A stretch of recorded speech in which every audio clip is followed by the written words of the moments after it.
புளிச்சக்கீரை தொக்கு எப்படி செய்கிறதுன்னு பார்க்கலாம் வாங்க. ஒரு பானையில் கொஞ்சமாக தண்ணி வச்சு கொதிக்க வச்சுக்கலாம். தண்ணி காஞ்சதுக்கப்புறம் நல்லா தண்ணி காயட்டும்.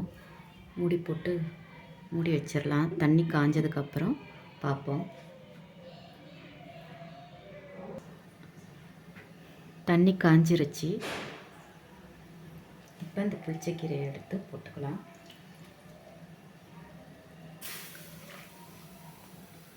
அது கீரை வகைங்க. பானையில் மண்பானையில் செய்கிறதுனால டேஸ்ட்டும் நல்லாயிருக்கும்.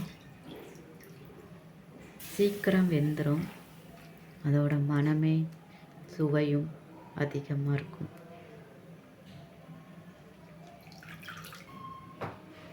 கீரையை போட்டாச்சு. ஒரு 5 நிமிஷம் கழித்து பார்ப்போம். வெங்காயம் போட்டுக்கலாம். பச்சை மிளகாய் போட்டுக்கலாம். புளிச்சக்கீரை கொஞ்சம் புளிப்பாக இருக்கிறதுனால ஒரு 7-8 பச்சை மிளகாய் போட்டுக்கலாம். பழுத்த பழமும் போடுங்க, பச்சை பழமும் போடுங்க. டேஸ்ட்டு நல்லாயிருக்கும்.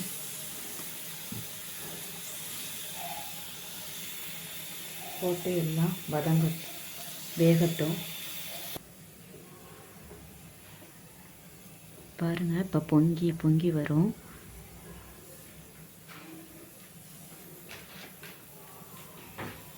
கொஞ்சமாக மஞ்சத்தூள் போட்டுக்கலாம்.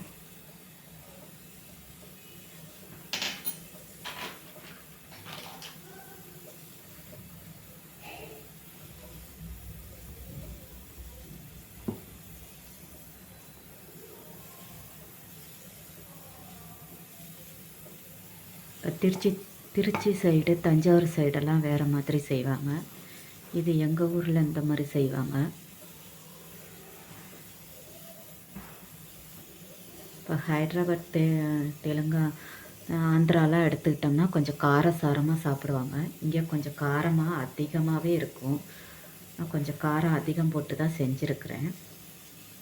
இந்த ஊர் ஸ்டைல், இந்த ஊர் மாடலில் செஞ்சுருக்கேன்.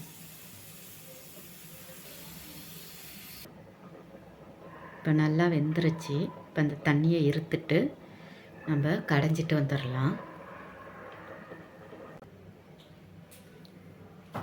ஒரு எண்ணெய் சட்டி வச்சு அதில் நல்லெண்ணெய் ஊற்றாச்சு.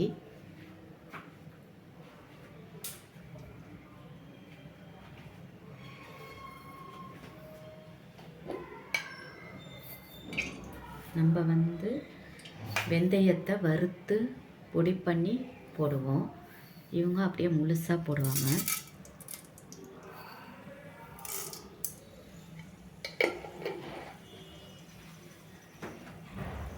வெந்தயம் சவந்தோன்னே கொஞ்சமாக கடுகு,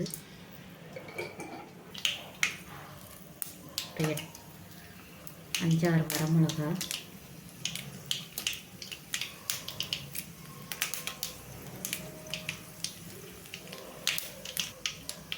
கொஞ்சமாக மிளகாத்தூள்,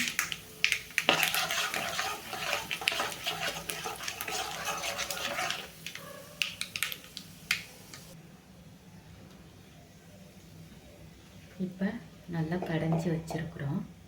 இப்போ நம்ம வெந்தயம், வரமிளகா, மிளகாத்தூள், கடுகு எல்லாத்தையும் போடுறோம்.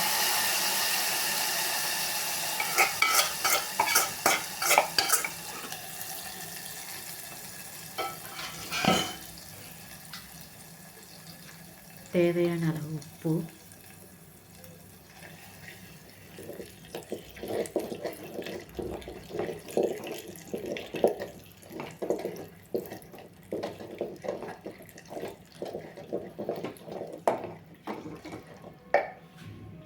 நம்ம ஏற்கனவே வீட்டில் வரமிளகா, வரமல்லி, கடுகு, வெந்தயம், கருவேப்பிலை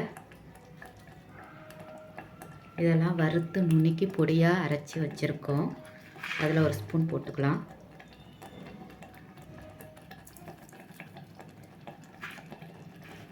ஒன்றரை ஸ்பூன் போட்டுக்கலாம்.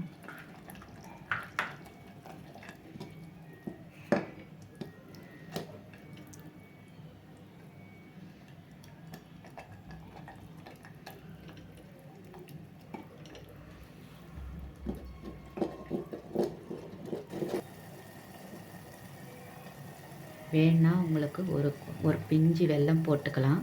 இல்லை தேவையில்லைன்னா நீங்கள் அப்படியே விட்டுறலாம். நான் வெல்லம் போடலை. நீங்கள் வேணால் ட்ரை பண்ணி பாருங்கள் வெல்லம் போட்டு. எப்படி இருக்குன்னு சொல்லுங்கள். Thank you. Like, share and subscribe.